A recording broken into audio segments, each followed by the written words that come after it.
முதல்வராக வேற இருந்துட்டோம், நம்ம அங்கே போனால் சரியா வருமா அப்படின்னு ஒரு பெரிய தயக்கத்தில் இருக்கார். நமக்கும் வந்து எதிர்காலம் ரொம்ப குறைவாக தான் இருக்குது, வயசு நமக்கும் அவருக்கும் வயசாகிடுது இல்லையா. ஸோ ஒரு 5 வருஷத்துக்கு மேலே இன்னும் பாலிடிக்ஸ் பண்ணுற மாதிரியான வாய்ப்புகள் இருக்காது.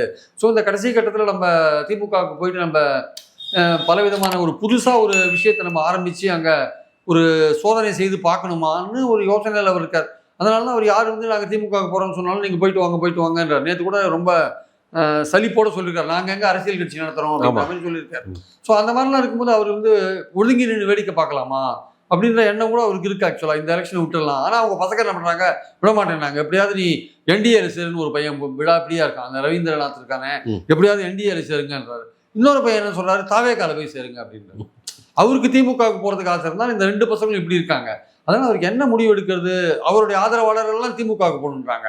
2 பையன்ல ஒருத்தன் வந்து பாஜக போகணுன்றான், ஒருத்தன் வந்து தாவேக்கா போகணுன்னா, அப்போ அவர் என்ன பண்ணுவார் அவரு?